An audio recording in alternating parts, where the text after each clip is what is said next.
ආච්චිගේ ප්‍රශ්නෙට චාලිව හොයාගෙන ආවේ ඔය කොල්ලත් එක්ක වෙන්න ඕන. ආයෙ දෙකක් නෑ ඔය කියන්නේ මහත්තයා ගැන බං. එතකොට කොබන් ඔය ආච්චි මහත්තයලා ගෙදරලු බං ඉන්නේ. කතාවකුත් තියෙනවා ඒ ගෑන්ට දැන් සනීපයි කියලා. අනේ මන් දන්නේ බං. ආච්චි කියලා කිව්වට ඒ ගෑන්ට ඒ හැටි වයසක් නැහැලු. මං හිතන්නේ ඒ ගෑන්ටත් මේ උඹලගේ අපේ වයස විතර ඇති. ඒක කොහමද බං වෙන්නේ? ඒ කොල්ල බලා කියාගෙන හැදුවයි කියනම නම් මේ වයසක මිනිසෙක් වෙන්න ඉපැ. මේකේ කොල්ලටත් බැලූ බැල්මට 30කටත් කිට්ටුයි මං හිතන්නේ.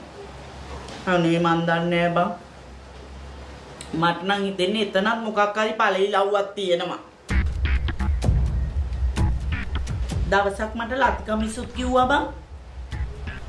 බලාගත්තාම කියලා කිව්වට ඒ ළමයාගේ මම්මද කොහෙද මානේ ලක්කේ කියලා. ඔය කියන විදිහට එහෙම වෙන්නත් ඇති බං. නැත්තම් මේ මිනිස්සේ ඔච්චර තරුණ වෙන්නේ කොහොමද? අනේ මන් දන්නේ බං. මම මේ කල්පනා කරන්නේ මේ වෙච්ච දේවල් එක්ක එදිරිමාන්නේ ඔය කෙල්ලෝ මාරලා දායි දන්නෙත් නෑ. එදිරිමාන්නයාගේ හැටියට ඒක එහෙම වුණත් වෙන්න පුළුවන්. පුදුම වෙන්න දෙයක් නෑ.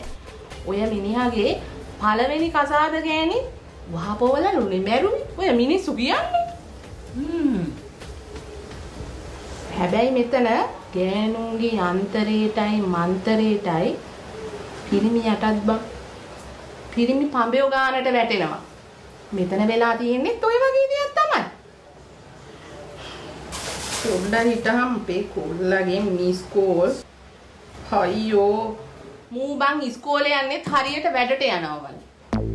අදත් වේල පහින් එනවා ඒක ඌ හාෆ් ඩේ. දැන් ඉතින් මේ ඔක්කොම වැඩ තියෙද්දි ගිහිල්ලා වෙලාවක් බලලා මේ මිනිස්සුන්ට මේ විස්තරේ කියලා එන්න එපේ බං. අනේ මේ උඹට ඕන එකක් කියාගනි. අපේ නං ගන්න නැතු. නැත්තම් ඕම යන්නේ අපේ පිටි. හරි බං. ඔබ බය නැතුව හිටපන්කෝ.